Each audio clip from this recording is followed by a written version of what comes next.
Good evening and a very warm welcome to you all. My name is Neetu Randhava, Associate Director at TIE, New Jersey. We are very excited to host this joint event with Philadelphia Israeli Chamber of Commerce. And this is the third event in the series of events planned to educate our members on unconventional sources of raising capital. Thank you so much for joining. Raman, the floor is yours. Thank you, Neetu. Yeah. So I'm Ram Kapoor, president of TIE, New Jersey. I first want to thank Zoom, which has allowed us to have these family get-togethers. So thank you, Zoom. But I really want to thank Sunil Agarwal, because you may recall when Sunil joined TIE, New Jersey, there were only about 30 charter members and maybe about 50 members overall. And that is more than tripled in total members. And we have another 100 or so student members, and charter members have doubled as well. So thank you, Sunil. And just to inform you, Sunil has got global responsibility in his day job. We always assumed he had only one job as TIE, New Jersey, but as you know, he's responsible for the life sciences practice of a very large company. And he finds that engagement with TIE is not possible within his limited time. So again, thank you, Sunil. Yeah. And I want you to join me in congratulating Neetu. She'll be using a different introduction next time she meets you. It will be Neetu, Executive Director of TIE, not Associate Director of TIE. So yes, indeed. So, thank you, everybody. Thank you. Yeah, so, and I also would like to introduce you to Amulya Garg, who is our new Associate Director. Amulya, welcome on board and congratulations. So, thank you, everyone. Yeah, so pleasure to have you on board, and don't be surprised if you're contacted by Amulya or Neetu regarding membership, because one of the things that Sunil is very keen about and has reminded me, he said, look, please ask people to renew their memberships, because what I don't want is that I've done all this work to enlarge TIE's membership and that it falls off during this period of COVID. And I've assured him that all of you will renew membership. And as you know, we've decided to add 6 months free membership to everyone, just because we felt it was needed during this period of time. So please go as soon as you can to the website to renew membership, and be aware that Amulya and Neetu will be contacting you to do that. So then we can now turn to the program. Yeah, and the program is with one of our collaborators, and we're very excited because they're an excellent collaborator, and this is the first event that we've really gotten off the ground. We've planned a few, and there'll be more. There'll be more. Yeah, so our collaborator is the Philadelphia Israeli Chamber of Commerce. They are a very active organization. You can go to their website, PICC, and who you can see and is going to make a presentation this evening is the executive director of PICC. You will also hear from Andrea, who is the leader of the Bird Foundation in this region. And you'll be very excited to hear the kinds of opportunities this opens up. As Neetu said, this is part of our series. So I don't want to take up too much time here. I will let them introduce themselves. But look, in the offing is the potential for $1 million grants. And we couldn't think of a more deserving group for such grants than the TIE New Jersey members. So with that, I will turn it over to Vered to introduce you to PICC and this opportunity, and then Andrea will talk more about it, and then Kumar will actually give us a case study on how it was used. So Vered, over to you. Thank you so much, Roman. It's fun to do things with you and your team. You're always so positive and inspiring, and your group is doing robust programming. I think your members should be very grateful and enjoy it. Thank you. What's so exciting here is that many companies in the region that focus on India also could benefit of the relationship with Israel, and actually that is how we originally met, because we have common members that develop joint ventures that focus on this region, India and Israel. And in fact, we honored our friend Dennis a few years ago for his collaboration with India and Israel, and etc. And we have board members also that are Indians that do those triangular relationships. So my name is Vered Nochi. I'm Executive Director of the Philadelphia Israel Chamber for the past 7 years already this month. And also I represent the Bird Foundation, which we're talking about today, in the region.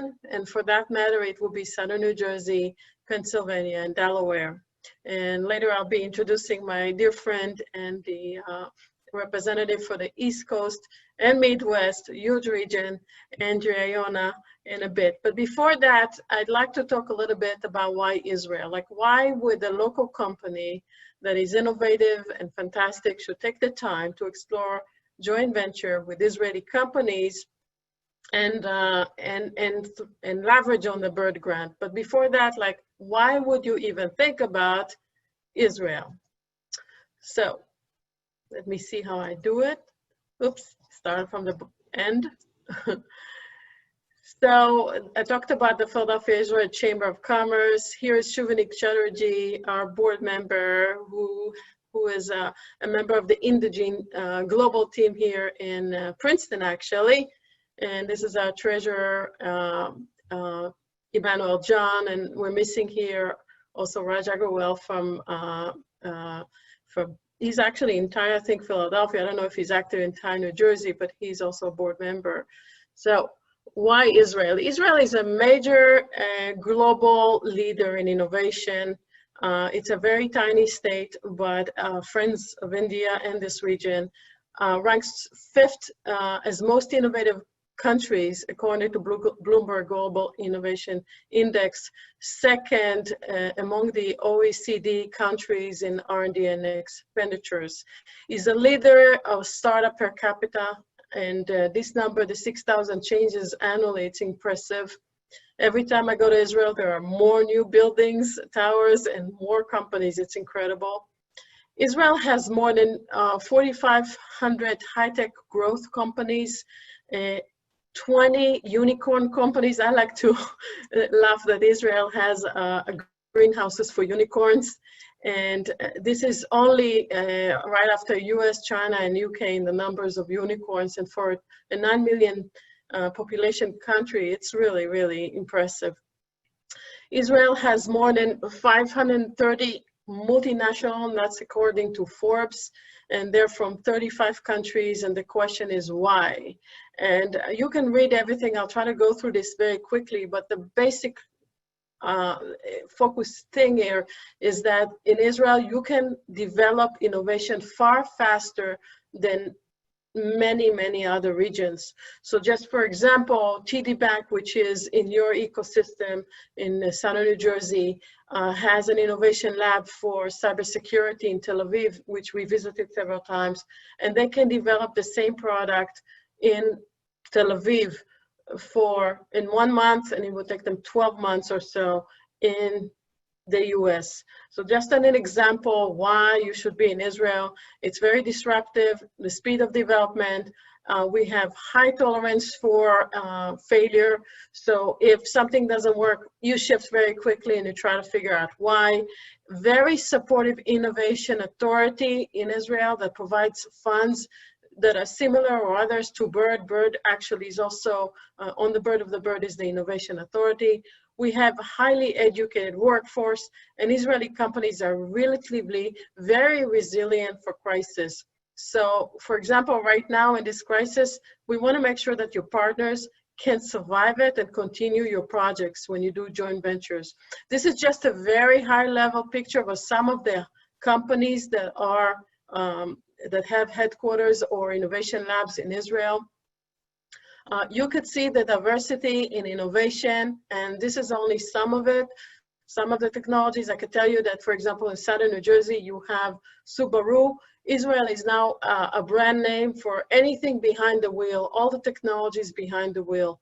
In addition, you could talk about all the technologies behind your cell phone, a lot of the different appliances and things that you use daily. A lot of the innovations in your daily life come from Israel or been affected by innovation from Israel. You can see here, and I think that Nitu can distribute this later to you, how involved Israel in many different kind of industries that touch the lives of New Jersey companies. Anything from water management, and you know, American Water has done 3 BIRD grants, to anything related to agriculture, and agriculture is very robust industry in New Jersey. Anything related to life sciences, digital health, pharmaceuticals, and that's another very robust industry for New Jersey community and New Jersey at all. We have media, internet, communications, and again, this is also, you have all of that in New Jersey. Big data and analytics today, all companies, it doesn't matter what you do, all companies are digital.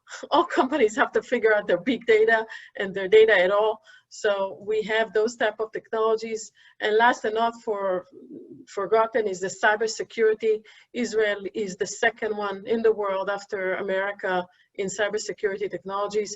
You can see here what makes Israel so fantastic, and that is the ecosystem of collaboration, the pollination between the different sectors of the society.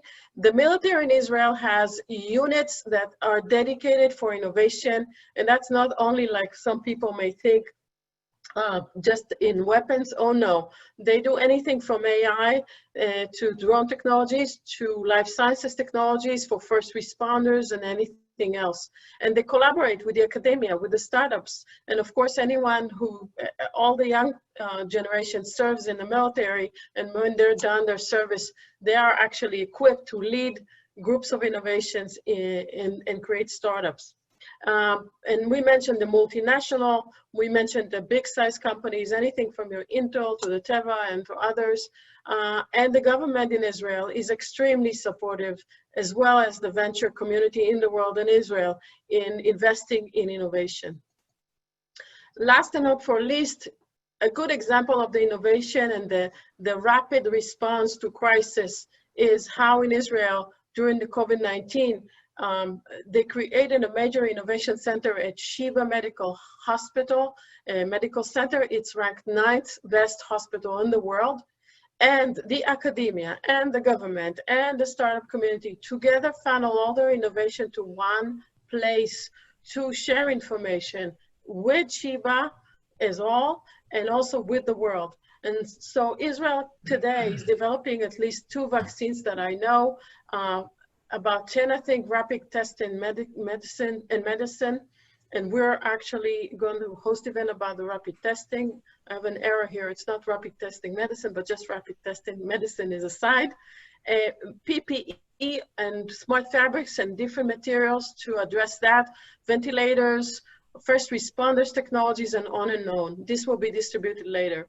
And so anytime you think about innovation in any of those fields, BIRD could help support your joint venture. My information is here. I am your representative for Southern New Jersey and work very closely with Andrea to make this happen.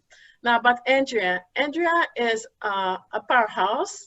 She is incredible in her abilities to help coach companies and advise them on how to partner, how to go for the partnerships, not for the sake of money, but for the sake of the value to your company. We together will work with you on preparing you to submit a grant, or if you're not ready, to wait and do it in another time. And I have to say, she's been a terrific partner for me in the past 7 years. She supervised a tremendous region of the East Coast and Midwest from Princeton. So please, without further ado, I'd like to introduce Andrea. And I have to say, she also previously served as Executive Director of the New Jersey Israel Council. So she knows New Jersey from all angles. I'd like to introduce now Andrea Yona. Thank you so much. Hello, everyone. Let me share my screen.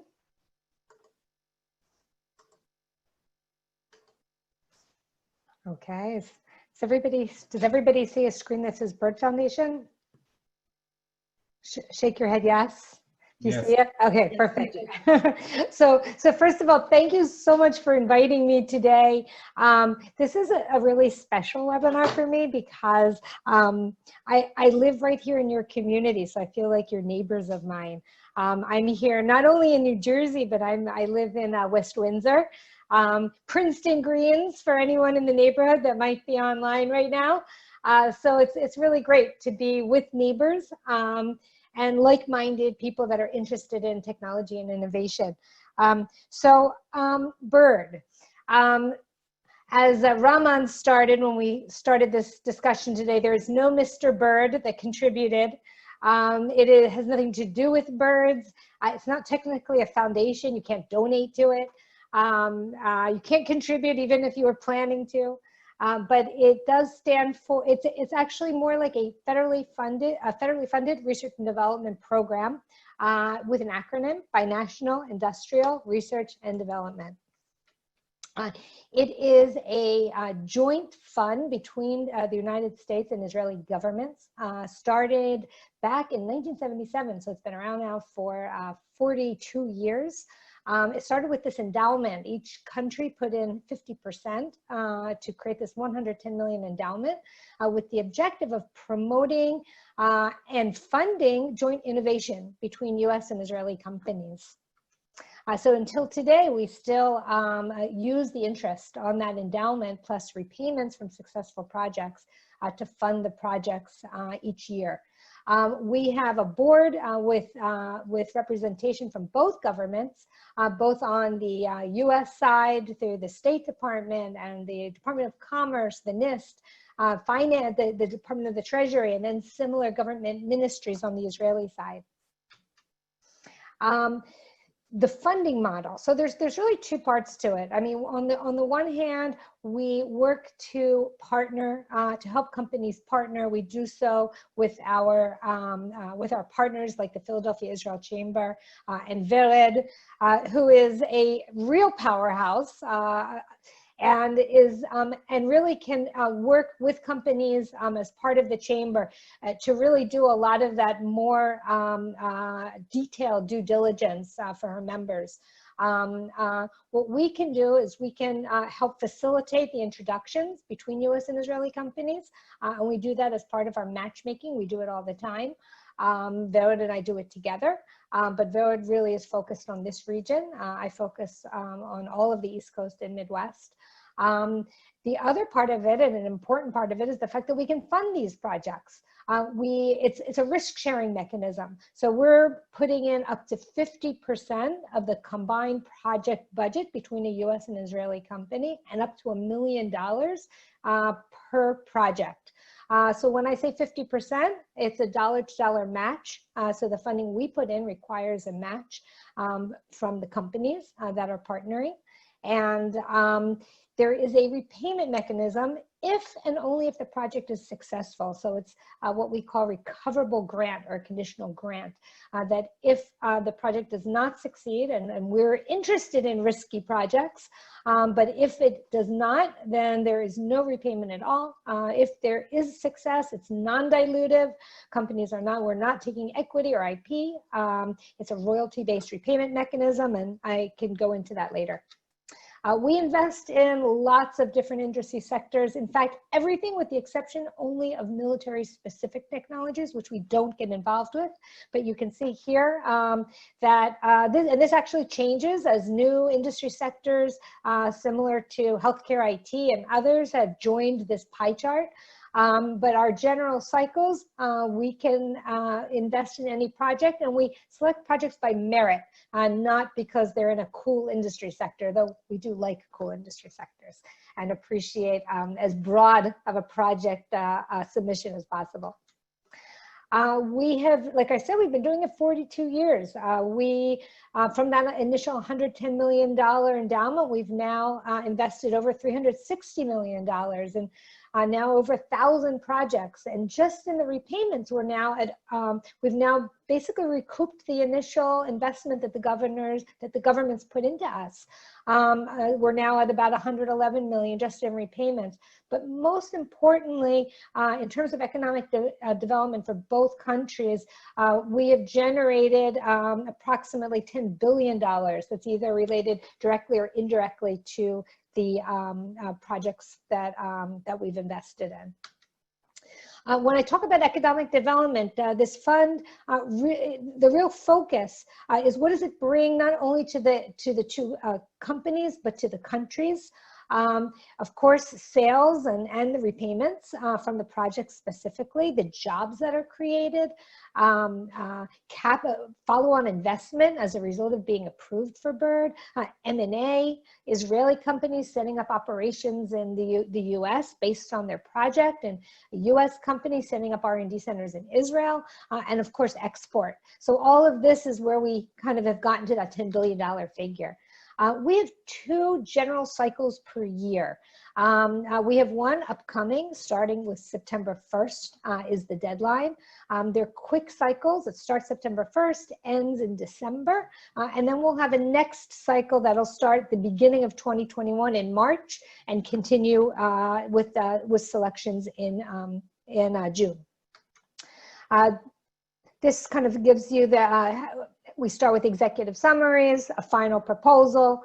The selection committee is done on the US side through the National Institute of Standards and Technology, the NIST, and on the Israeli side through the Innovation Authority, and then our board makes the final selections.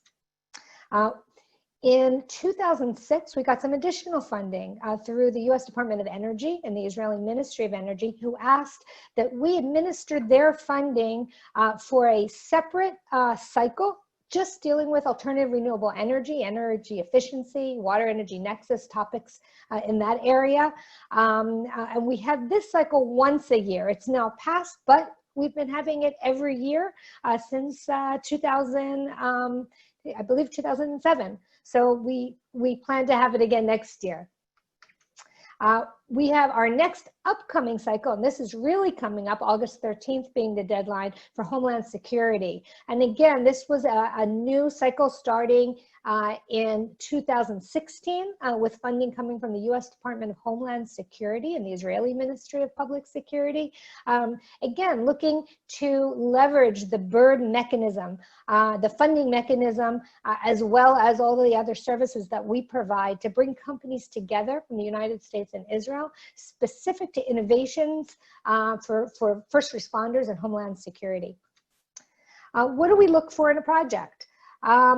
We look for innovation. We want to see a high level of innovation associated with the project. We want to see good synergy between the two companies, the US and the Israeli company. That can mean good complementary technologies, the ability of one of the two partners not only to help develop, but commercialize and bring it to market.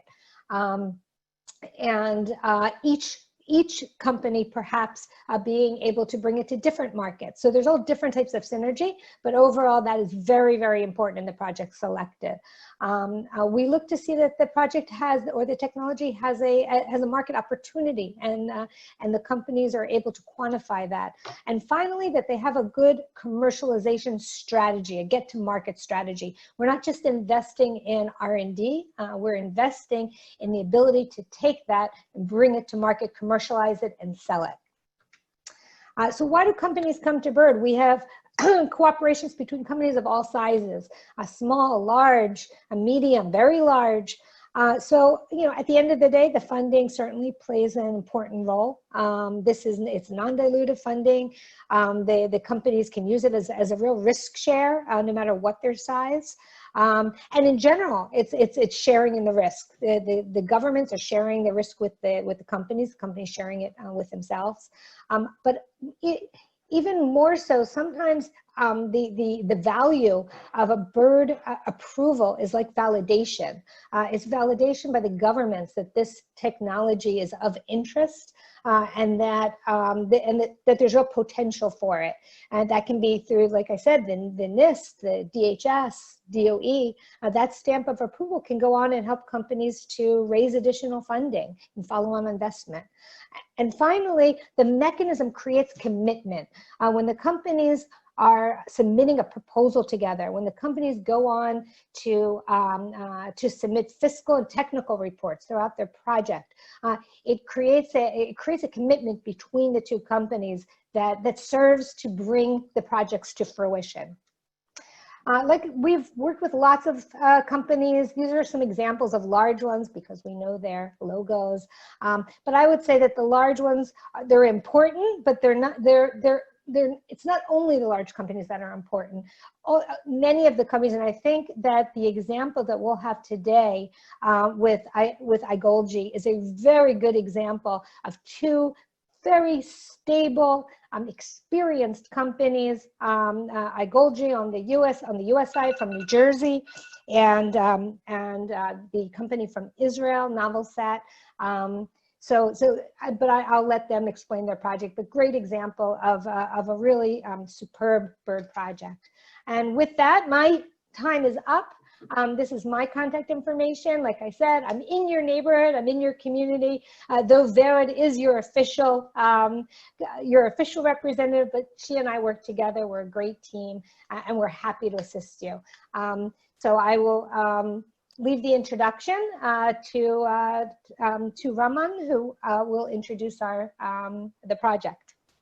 Thank you, Andrea. Right. Yeah, that was Anne Vered. That was excellent introduction. Gives us just what we needed to get us started. And now I'm going to ask Kumar, who is an excellent use case. And you'll be thrilled to hear his story. I know I saw his presentation and it's just very exciting. So go ahead, Kumar, over to you. All right, let me see if I can do the share screen thing at this point.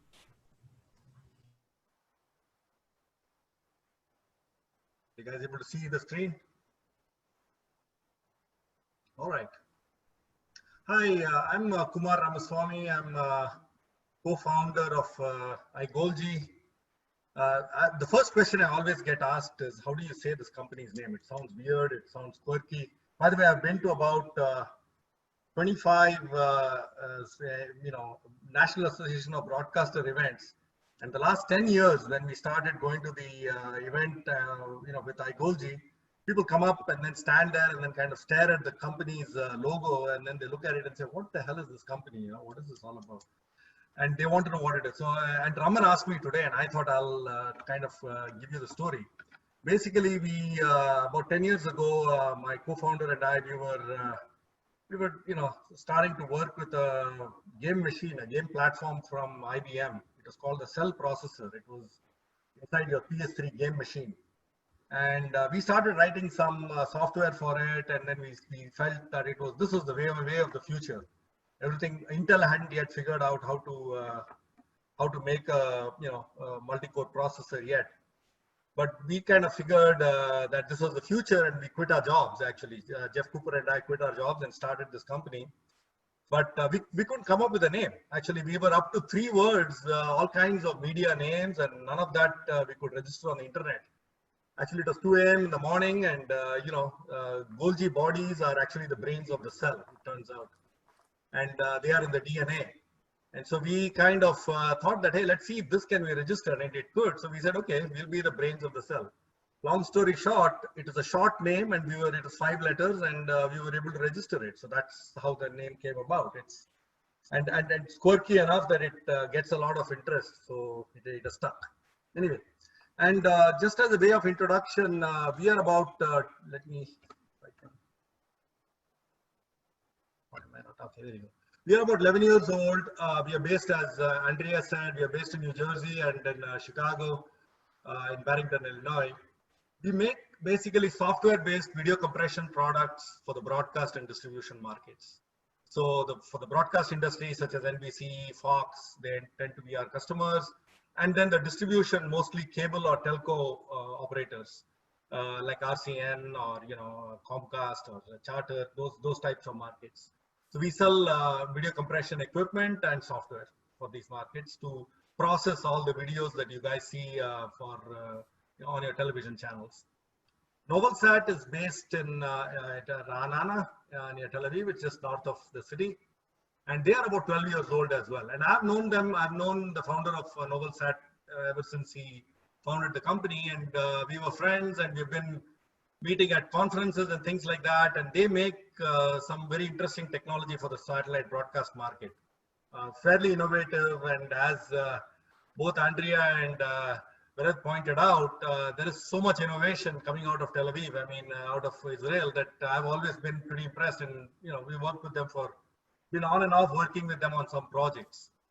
And we actually, about 2 years ago, we started looking at this, the next, what is going to happen next with the C-band, and I'll talk about that in a little bit. There are changes coming about because of the 5G spectrum allocation that's happening for cellular phones, next generation cellular phones. It has a unintended impact on satellite broadcast, it turns out.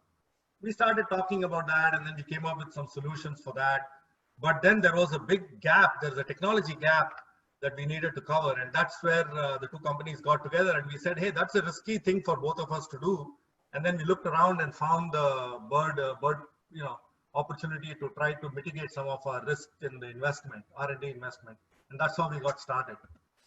So just to give you an idea of what this market disruption is all about, because of the cellular spectrum that's being allocated, satellite operators are actually losing some of their spectrum. It turns out the C-band spectrum, some of it is being forfeited to 5G cellular. So what that is doing to satellite owners is that now they are, with less spectrum, they have to distribute all of the broadcast programming. And for today, what happens is all of the broadcast channels that you guys, all the television programming that you see, either it's cable or television, cable television or telco or however you get your programming, a lot of it gets distributed from the studio to these distribution operators over satellite. In fact, almost all of it is done, and this is on a worldwide basis. So for these satellite operators to start losing half their spectrum implies now they have to get twice as efficient in sending out all these programs to the operators. And so that's one of the biggest challenges that satellite operators face, but that creates an opportunity for companies like us to do something innovative that is twice as good as what we are doing in the state of the art today. And so we came up with a solution that combines some of our technology that iGolgi has in video compression and some of the modulation technology that NobelSat has in the modulation, satellite modulation space. And together we are able to achieve this gain that is needed for the next generation satellite systems. And so I'll just throw up a slide that this is how we presented it to Bird, right? To show them that if you look at what is the state of the art today, and we characterize this in terms of number of channels that you can carry on a transponder, on a satellite transponder. Typically, in the past, when the first generation, about 20 years ago, you could carry about 10. And then over the years, about 5 years ago or so, you could start carrying about 25 channels, 26 channels. The first innovation that both the companies did, we are able to carry about 34, 35 channels. And now the new risk, that new technology that we are both jointly inventing, actually, there's a lot of components that have to come together. And by the way, we'll be able to carry almost 50 channels. That kind of almost doubles the state of the art from 25 to 50 that the industry is currently doing. And we are able to almost double the capacity. And that's the promise of this technology. Not only do we have to make the technology happen, but you also have to take it to the market and deliver the solution that would then be deployed. The first phase of this is already happening, and even the fruits of the first cooperation is already starting to happen, just to make that, since we have been already working in the background on this. I just wanted to walk you guys through how we did the proposal, because that might be of interest. You already heard from Virad and Andrea about the mechanics of how it works, but I'll spend a few minutes, just a couple of minutes, describing our journey through the proposal. We had to write an initial executive summary, which was a couple of pages, and submitted that, and that was the basis to get invited to do the full proposal. And then we spent, I would say beginning to end, we spent about 2 months. We would meet on a weekly basis. We had to come up with innovation. But just for everybody's interest, right, the template that BirdF has is absolutely fantastic. I have done a lot of proposal writing for various organizations. Their particular template is pretty comprehensive, and it is also very easy to get through. I mean, it is like pretty much like what you would put together for a VC pitch or what have you, or even for a R&D proposal that is going into a commercial phase. It is fairly comprehensive and very well laid out, and it is easy to follow. So both the companies, we met on a weekly basis. We would spend about an hour and a half going through sections and figuring out how we're going to address those sections. And then the NobelSat team actually visited us for 2 days. We spent a couple of days cleaning up the proposal. Actually, 2 people from the NobelSat team came and visited us, one commercial and one technical. And then we also hired an external reviewer. And the reason we did that, he was based in Tel Aviv. Actually, it was a good third-party critique of our proposal. It was a very useful thing to do. And it turned out that he had a lot of experience in general, and his feedback was really phenomenal. And that was pretty important for us as well. And finally, we got pretty good support from Andrea, and the team in Israel also got excellent support from the team there. And that really helped us sharpen the proposal. We would give them write-ups, and we would get feedback, and it was all very, very, I would say I cannot say, enough words to thank Andrea. I mean, she was very helpful in cleaning things up a lot. I mean, to helping us sharpen up what is important and what is not. Final proposal was about 62 pages. We followed that template. We had to fill out most of this, it was mostly filling out a lot of stuff. It is not 62 pages of written material. A lot of it is more filling out stuff. Then we prepared a presentation for the foundation. We had to revise it, and we even presented it to the team, to Andrea and co. We got feedback on that. And then we had follow-up questions, written questions from the foundation and from NIST on several aspects of the proposal that we had to respond to. We were in the 2019 April cohort, I think. So we got our funding starting in July of 2019. Fairly quick process. I mean, it was only 2 months at beginning to end, and then we got started. So I just wanted to say a few words about why we thought our proposal was selected. This might help people trying to write the proposals. Number one, we identified a fairly large market opportunity. I think in this particular case, we saw a total addressable market for our equipment for about $8 billion.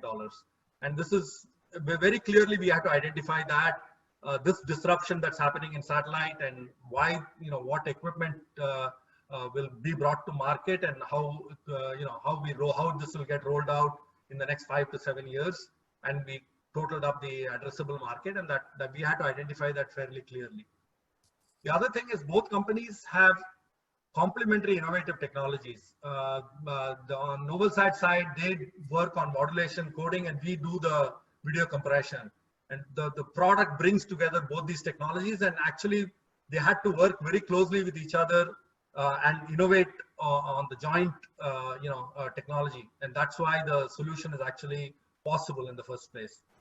Then the other thing is that both companies have the right level of experience, right, to execute a program of this type. See, we have both brought commercial products into the market. We have been in the market for about 10 years. And so we kind of have a good idea of what is acceptable, both from a innovation perspective, what the barriers are, and then how to bring products to the market. And I think that was useful in our case. And also how we thought about the business, right, about the business and the market. I think it was having very like-minded thinking is, I think, pretty important, and it has been. And to tell you the truth, today we are both jointly bringing products to the market, and we are able to do that because not just the research project, but also from a market perspective, we are able to think alike, and that's pretty important, I think. And the proposal was shaped. I cannot say again enough words about Andrea and the team in Israel. They shaped it pretty good. I mean, they gave us very candid feedback on what was good and what was not working, and and we got neutral readers to read it, and that's how we kind of got in. And here are some of the reasons why I think we, our proposal was selected. This is purely my view. I do not know if I don't know what Andrea's views are, but this is why we think we got into and got funded for the program. So I have a few more thoughts on what would make a successful collaboration. I think having complementary skills, and I don't think they necessarily have to be technical. In our case, they were somewhat technical, but there is also the marketing skills have to be complementary. In our case, Novelsat has a much better understanding of the satellite market, and so they are taking on the mantle of actually bringing it to the market. In our case, and there can be other types of complementary skills, right? Like there could be manufacturing, or there could be other types of complementary skills that two companies can have that can come together. Identifying the large addressable market is pretty important. And the other big thing that the question we always asked ourselves was, will the companies work together even if there was no bird context, right? If the answer is yes, would the companies invest, because we are investing half of the R&D money in this case. So would the companies invest in the project on their own? If the answer is yes, BirdF, at least in my opinion, the BirdF should be used as an acceleration to do your R&D faster. And if the starting point is both companies need to have the need to come to the market and come together and bring a solution to the market. And if they think that is true, and they sincerely believe that's true because they are making an investment to make that possible, then the BirdF acceleration funding is an excellent vehicle, I think, to come to market, because it mitigates the R&D risk, is what I think we are achieving. That's pretty much what I had. Thank you very much, and I'll hand it back to Raman for Q&A. Okay, well, thank you, Kumar. Thank you, Vered. And thank you, Andrea, for some wonderful presentations.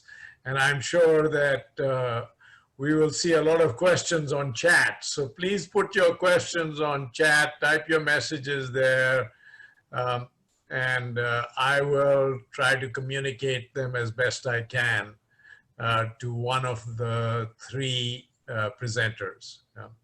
So Vered, let me start by asking you a question. In Kumar's case, he already had a relationship with his counterparts in Israel. But if someone doesn't have that, how do they start out identifying the right kind of partner, complementary partner? Thank you. Kumar, first of all, your presentation was fantastic, and I have to speak on behalf of Andrea and I. Every time that we do this, and we do a lot of these, it's amazing how much we learn from people like you that actually did it and share your experience. So thank you so much for sharing, first of all. And I'm not kidding, I mean it. So let's say you want to pursue a project. Each and every one of you are the experts on your field. Andrea and I know a little bit about many things, but we can't know what you're looking for.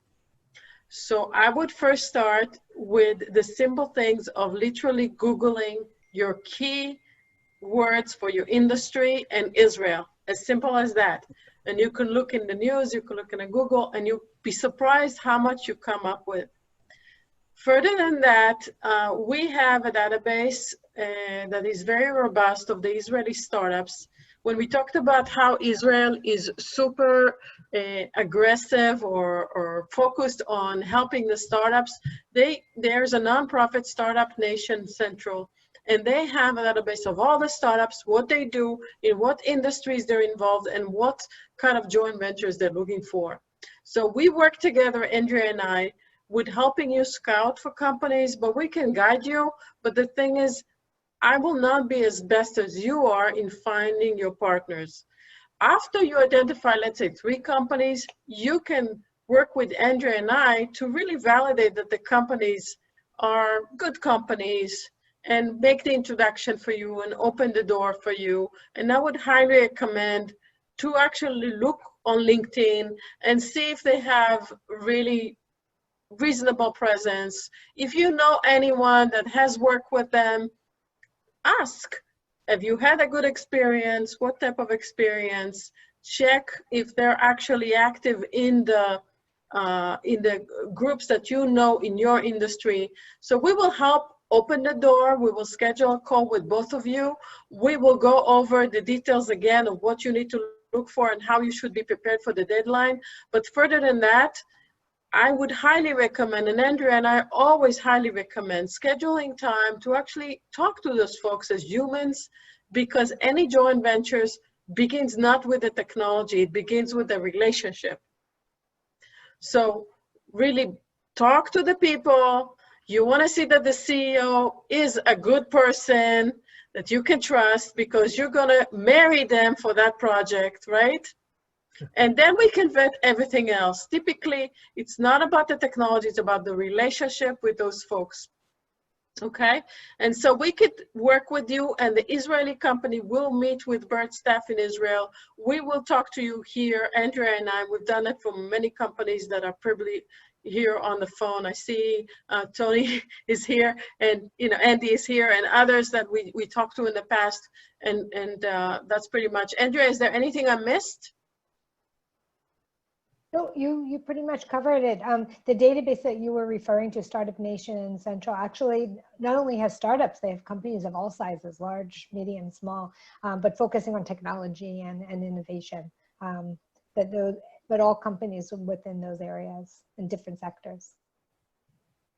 So you're right. It is a marriage, Vered, and you're going to live with these people, cohabitate with them for quite some time. So one thing, Kumar, you mentioned, regarding hiring a consultant, or you called him an external reviewer. Yeah. Is there something analogous even to identify a partner? I mean, based on your experience with Israel or Andrea or Vered, do you have any suggestions? I mean, are there marriage brokers that you can go to, who would say, okay, look, I will help you find the best partner for your particular technology?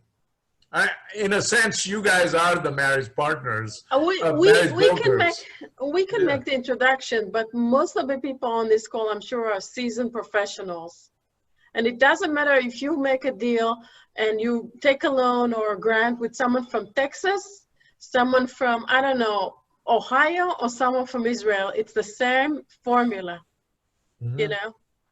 Kumar, what do you think? No, I totally, I mean, I don't think, when I said we had a neutral reviewer, he was more a person with experience. He did not know about the two companies, or he had no real knowledge. Where he was really useful was to kind of look at our proposal and critique it more than anything else. But going back to your question of, I think it's mostly a network, right? Right now, for example, on this cycle, I've been trying to help a couple of companies just, because I happen to know some people in Israel in the similar space. I think that's how it starts, right? It starts with a conversation on, hey, I need this done. I don't have the skill or this technology. People are. I think it's better done in a peer-to-peer manner rather than going through some kind of a broker, because I don't think, at least in my opinion, it'll be very hard for them to find the marriage, right? I think the marriage is better found by the two companies themselves. I think there are companies looking for it, and I think it's easier to find it that way. Yeah.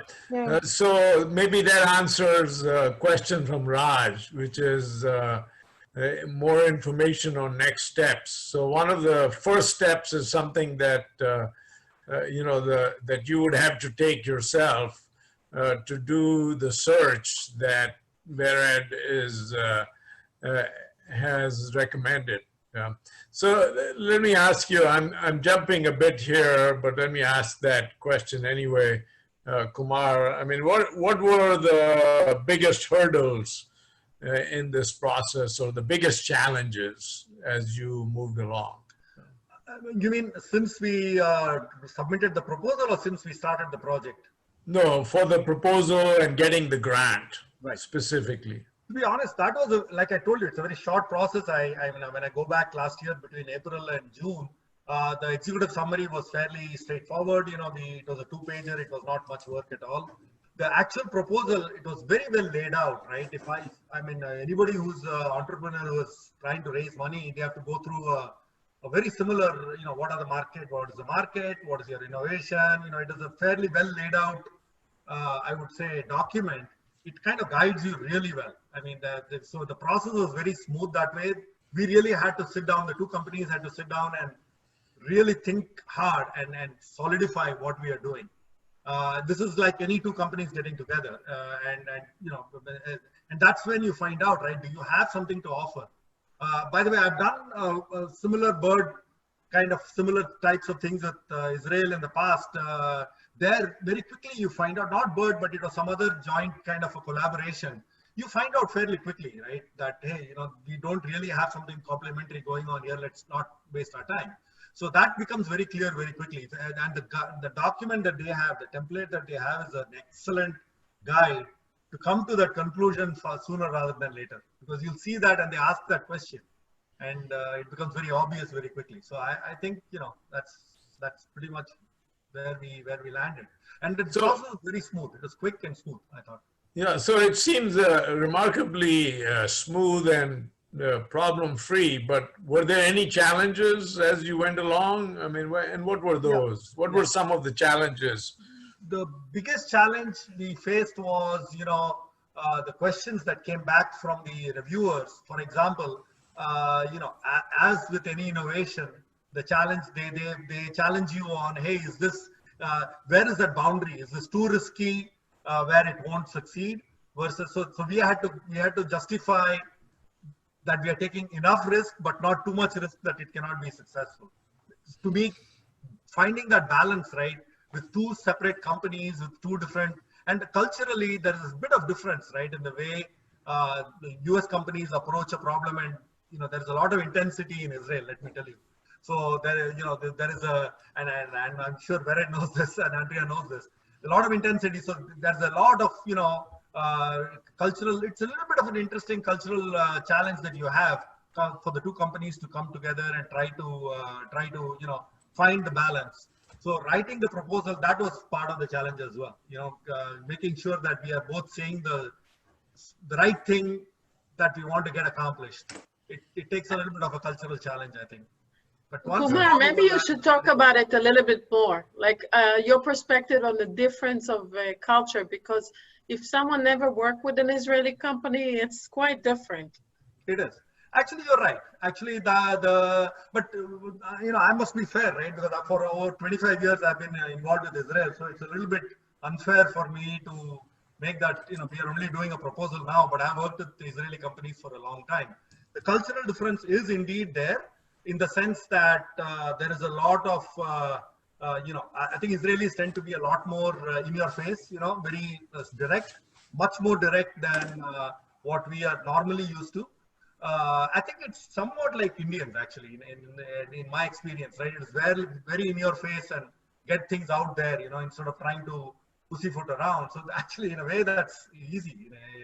For some people, it works very easily.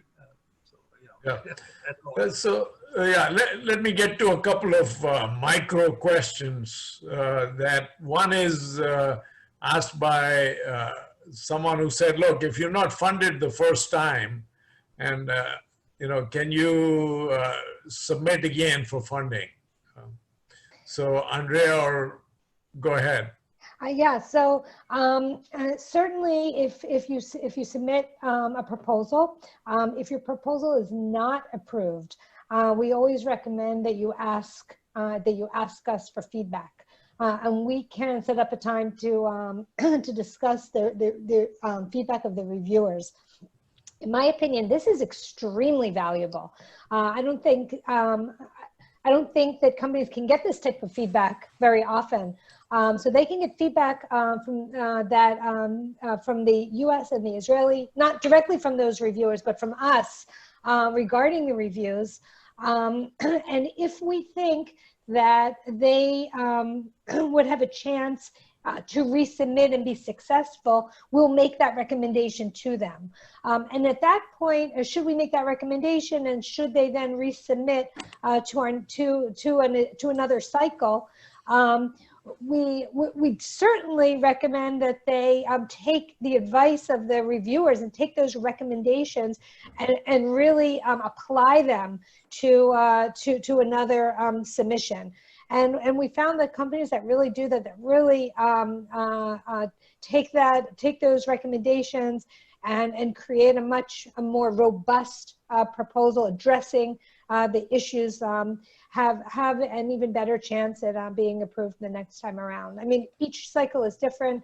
Each cycle has different competition, but certainly together with our recommendation, together with the reviews, companies can resubmit. Okay, so let me ask the last couple of questions as we come towards the end of the program. So one question generally was that you had mentioned about non-dilutive financing, which you only pay back if the project is successful. And could you just elaborate on that? Are there any other payments apart from repayment of the loan? And specifically, a question asked on chat by Madhav, which is, is there any royalty to be paid by the companies? So the repayment mechanism is really, in most cases, with the exception of a pharma repayment that we have, which is more based on milestones. But typically it's a royalty based, based on the revenue. Companies are required to repay at the point when there is revenue from the project specifically that we funded. Or the component of a larger, let's say, product that we funded. And then they're repaying us a minimum of 5% of that, of the revenue per year until they've achieved the obligation. Or there's no more revenue to report and therefore nothing more to repay. Or we do offer them the ability to repay it sooner, and the acceleration is then lower. And we have on our website, without having to go into too much detail and take up time now, on our website, we specifically specify what those repayment terms are. But at the end of the day, the repayment is meant to keep the fund sustainable, to allow us to invest in additional projects. We're not venture capitalists, so whatever we can get from any particular company is capped, because it is a government fund. Okay, very good. Thank you. That's excellent. I would have asked you about a couple of your biggest successes, Andrea, but our time is up. We allotted 1 hour for it. Maybe afterwards, if anybody wants to stay on, you can address that. But thank you, Kumar, for an excellent presentation and for sharing your experience and insights. And Andrea, Vered, thank you very much for this wonderful opportunity. I hope many of you will be applicants and will be amongst the next 1,000 companies that BIRD funds. It's great to have non-dilutive financing, and you can go to their website to get details on it. You can also go to the PICC website to see what Vered is doing. In addition to BIRD, she's very active, and you may want to consider joining their activities. So thank you, all three of you, for excellent presentation, very informative. And thank you all for joining this evening. I want to remind you again about Sunil's guidance, advice that, look, please do go to the TIE website and renew your membership. That is the way for you to have real impact and to allow us to bring you these programs, which we hope will create success at the other end of the present upheaval. So thank you all for joining.